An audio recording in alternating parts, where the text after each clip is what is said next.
Upsides to being an adult child of a narcissist. And in today's video, I'm going to talk about the upsides of being an ACON.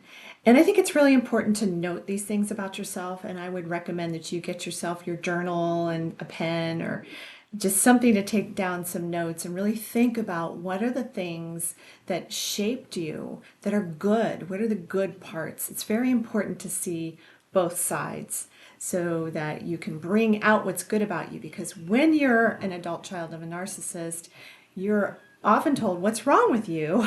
You're criticized, you're looked at as something is inherently wrong with you all the time. So to look at your good side is really, really important.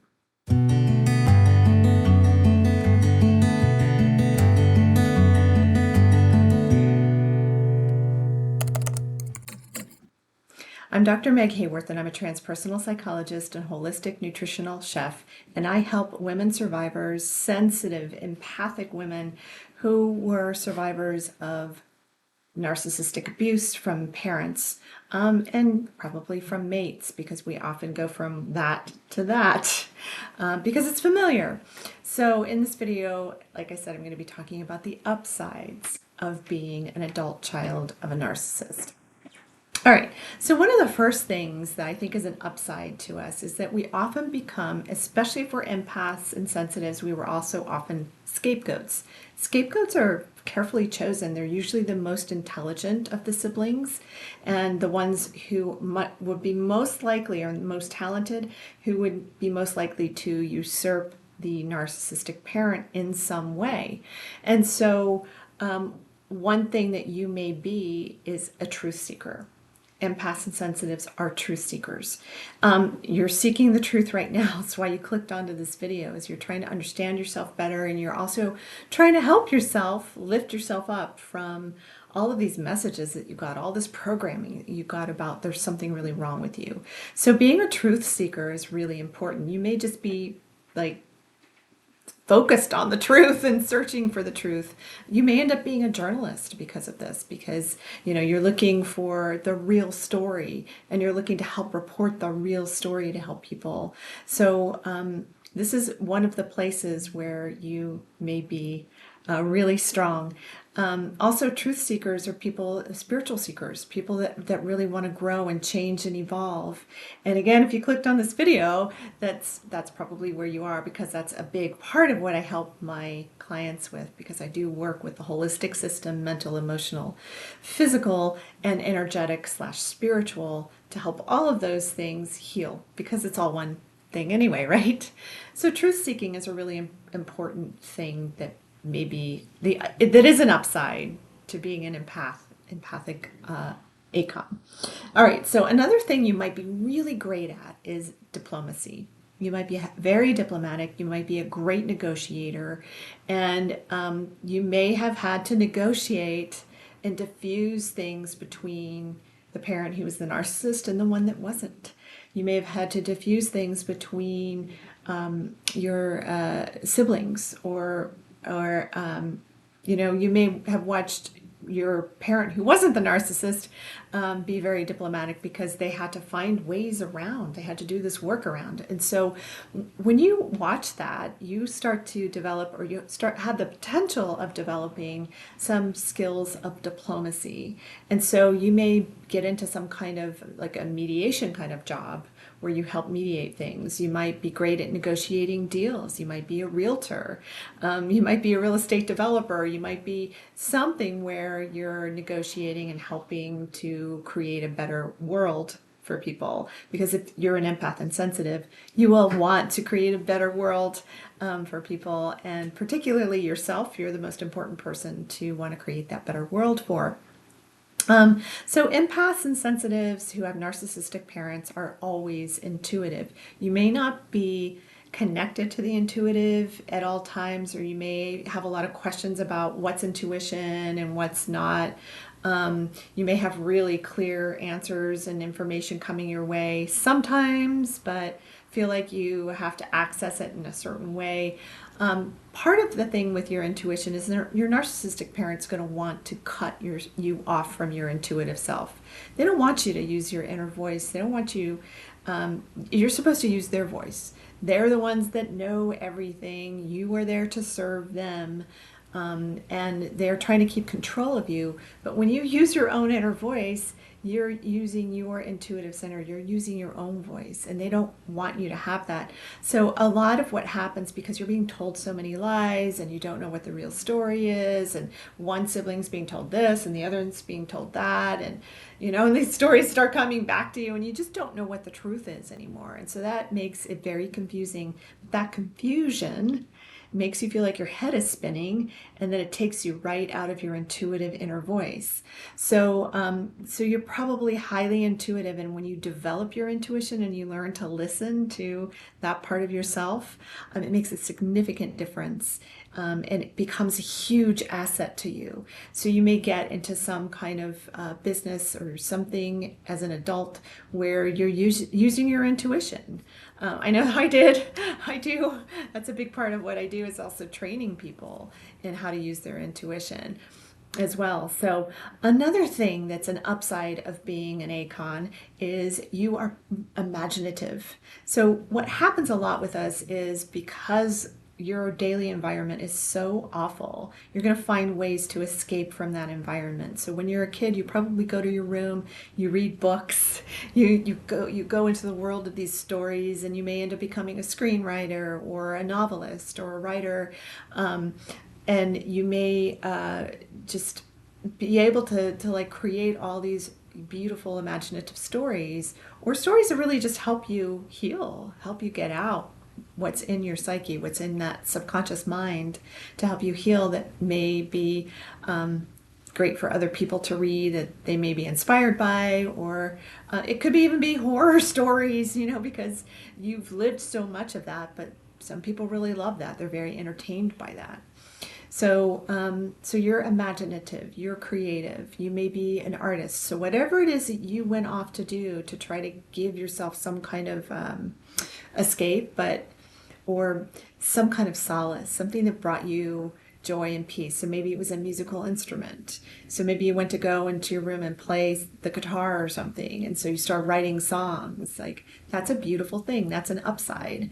Maybe you're an artist and you would draw, and you would just get lost in your drawing. So all these creative pursuits I'm talking about are all coming through the soul, or what I call the cellular experience. They're coming through the intuitive part of you. They're coming from your spiritual self. And this is a very, very, very important part of yourself. This is the part of yourself that, as you go through the journey of healing, this is the part that you embody. You go from the who you were told you were, the who you thought you were, to the who you know you are. And you walk yourself along that gap, and that's what I help people do, is walk through that gap to get to who you know you are.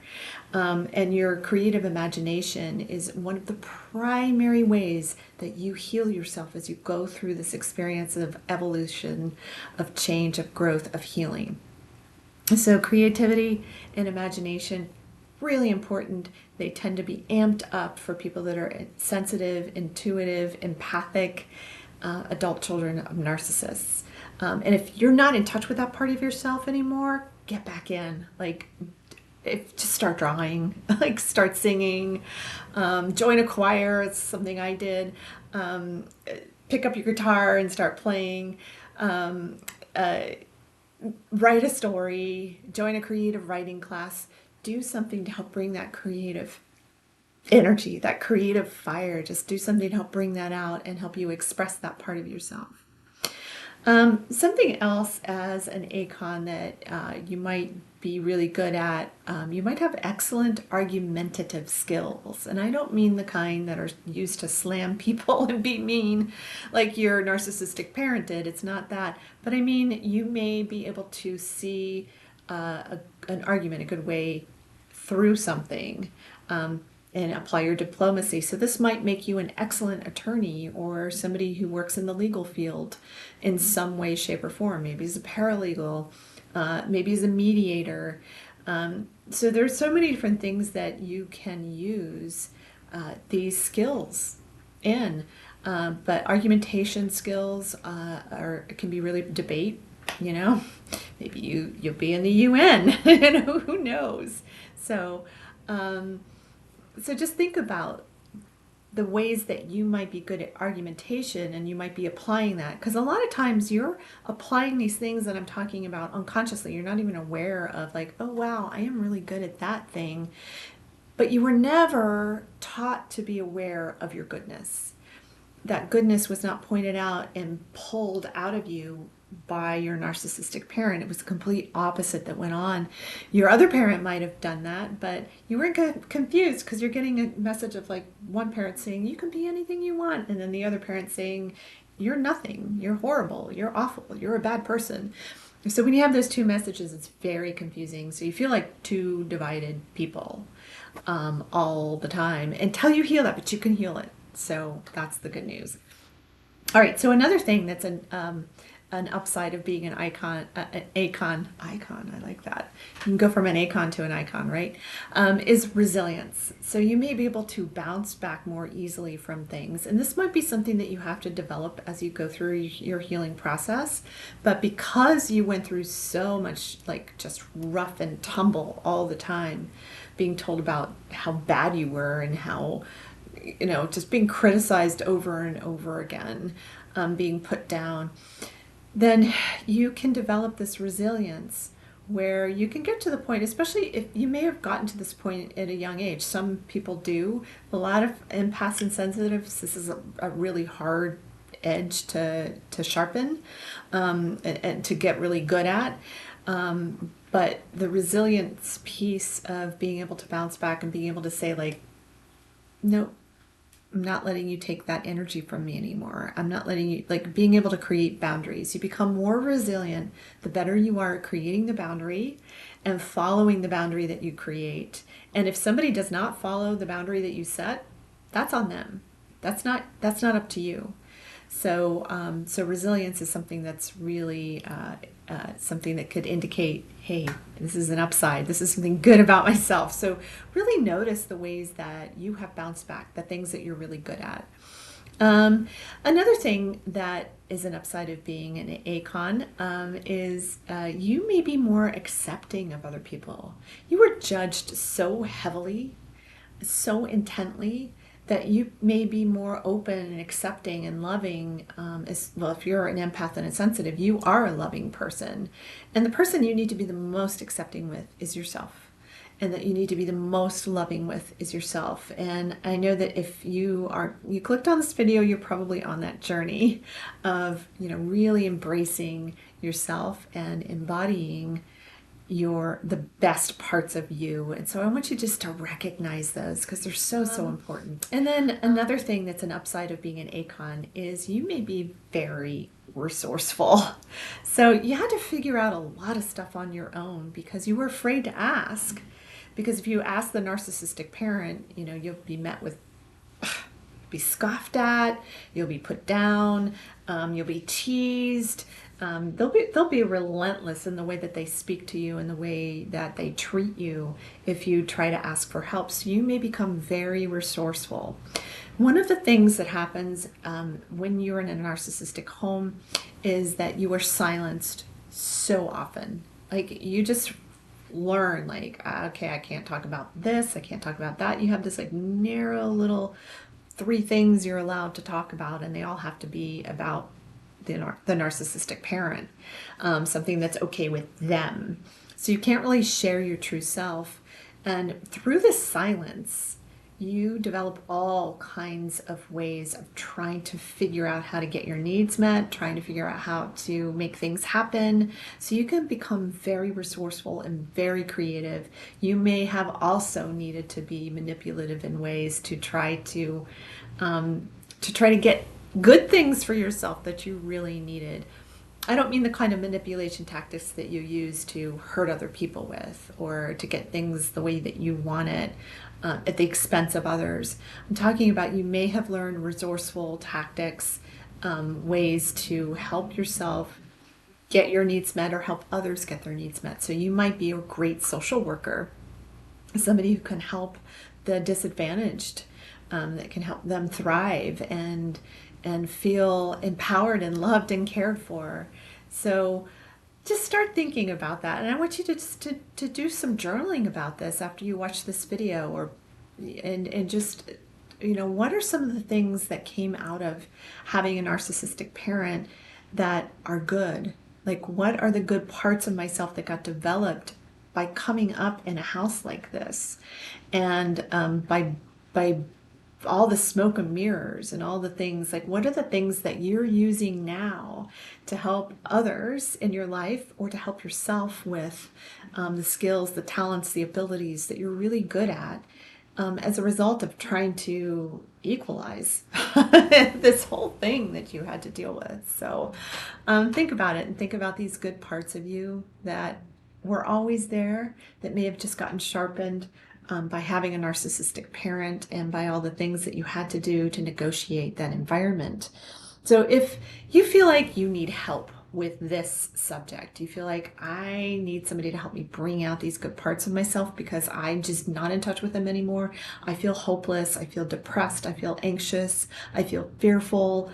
I feel horrible about myself. I don't know if I'm the good person or the bad person, and I don't know how to bring those things together. That's something that I help my clients with, and I would love to talk to you. So just book a free call with me.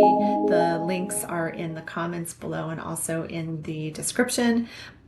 Just book a free call with me, a free consultation, and we can talk about what your needs might be, what your goals are, and see if I can help you meet them.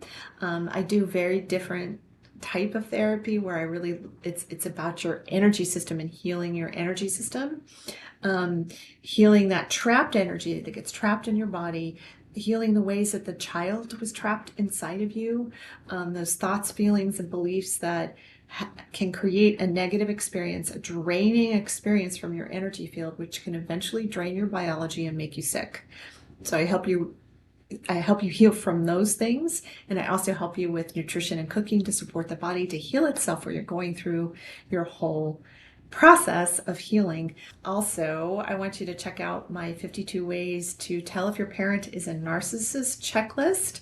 You may already know, like, yeah, for sure, but it's always good to have another checker, another way to check out, like, okay, yeah, for sure, because you're always trying to figure out what the truth was, and you sometimes really need to be reminded of the truth, especially if you're still involved with this narcissistic parent.